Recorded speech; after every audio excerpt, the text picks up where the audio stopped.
les instruments de torture les plus cruels de l'histoire. Bienvenue dans cette vidéo où nous explorons quelques-unes des méthodes de torture les plus cruelles de l'histoire. Ces instruments de torture nous rappellent les heures sombres de notre passé et les atrocités que les êtres humains peuvent s'infliger les uns aux autres. Préparez-vous à découvrir des dispositifs et des techniques qui ont infligé des souffrances inimaginables à leurs victimes.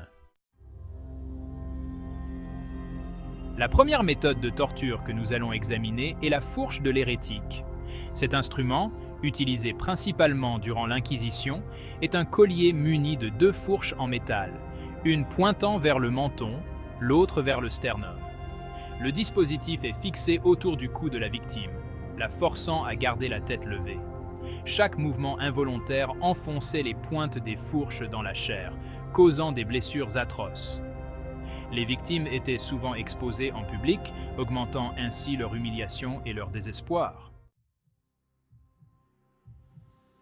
Notre prochain instrument de torture, la bride de la mégère, est un dispositif particulièrement cruel, utilisé principalement contre les femmes.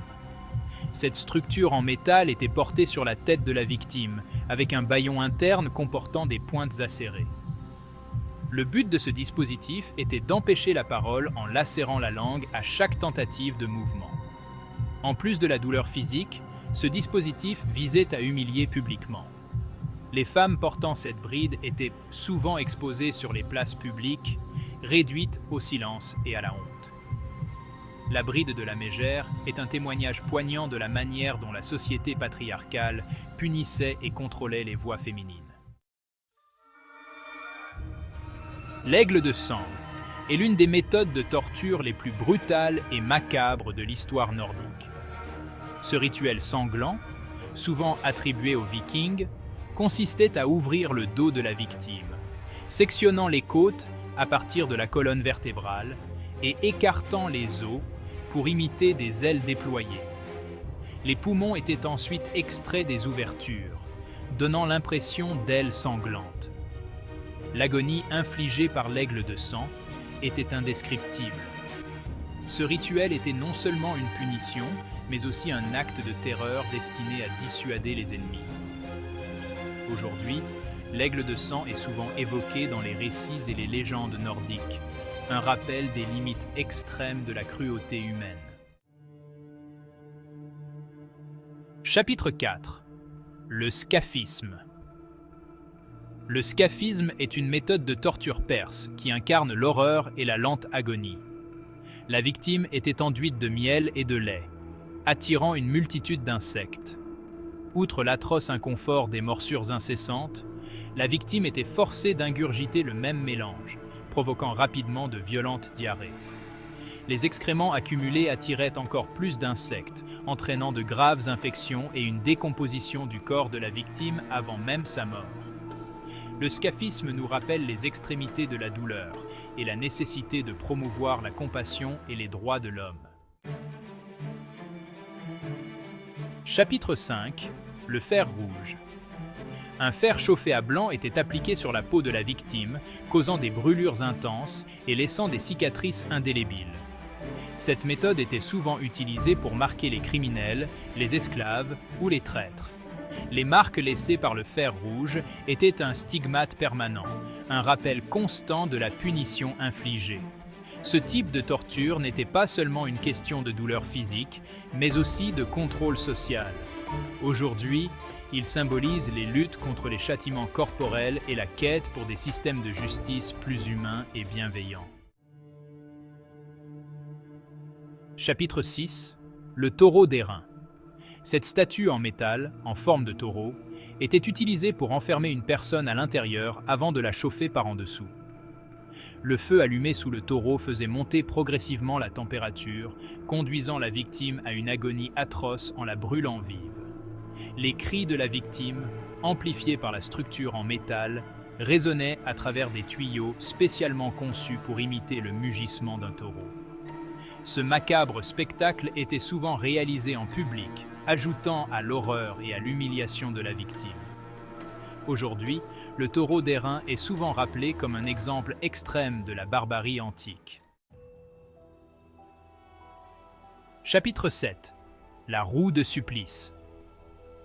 La victime était attachée à une grande roue et ses os étaient systématiquement brisés à l'aide d'un marteau ou d'une barre de fer. Une fois les membres fracturés, le corps de la victime était tordu autour des rayons de la roue, exacerbant les blessures. La roue, avec la victime toujours attachée, était ensuite érigée en hauteur, exposant la personne aux éléments et aux charognards. La roue de supplice était autant une punition qu'un spectacle public destiné à dissuader les criminels et les rebelles. Aujourd'hui, la roue de supplice est un symbole de la cruauté des châtiments corporels et de l'évolution des systèmes judiciaires vers des méthodes plus humaines et civilisées. Chapitre 8. L'arrache-sein.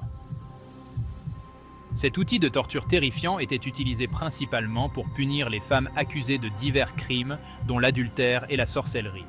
Cet instrument, souvent chauffé à blanc, était conçu pour déchirer et arracher la chair des seins, infligeant une douleur insupportable et laissant des cicatrices permanentes. Les cicatrices laissées par cet instrument étaient des marques indélébiles de honte et d'humiliation, isolant socialement les victimes. Cette méthode de torture était utilisée pour contrôler et punir les femmes, en leur infligeant des souffrances extrêmes et en les réduisant au silence. Aujourd'hui, l'arrache-sein est un symbole de la violence et de l'oppression subie par les femmes à travers l'histoire. Chapitre 9. La cangue. La cangue est un dispositif de torture et de punition utilisé principalement en Chine et dans d'autres cultures asiatiques. Cette planche de bois lourde était placée autour du cou de la victime, rendant les mouvements et l'alimentation extrêmement difficiles. La cangue était souvent utilisée pour humilier publiquement la personne, la forçant à porter cet instrument encombrant pendant des jours, voire des semaines. Le poids de la cangue causait des douleurs intenses au cou et aux épaules, et l'incapacité de bouger librement augmentait la souffrance psychologique. En forçant les victimes à porter la cangue en public, les autorités cherchaient à dissuader les autres de commettre des crimes similaires. Aujourd'hui, la cangue est un rappel des méthodes de punition brutales utilisées dans le passé. Chapitre 10. L'huile de ricin. L'huile de ricin est une méthode de torture utilisée principalement durant les régimes totalitaires du XXe siècle. Les victimes étaient forcées à boire de grandes quantités d'huile de ricin, une substance qui provoque des douleurs intestinales sévères et des diarrhées incontrôlables. Cette torture visait non seulement à infliger une douleur physique intense, mais aussi à humilier et déshumaniser les victimes. Les effets de l'huile de ricin étaient rapides et brutaux, causant des crampes abdominales, des vomissements et des diarrhées aiguës. Aujourd'hui, l'huile de ricin est un symbole des atrocités commises par les régimes totalitaires et de la nécessité de protéger les droits de l'homme.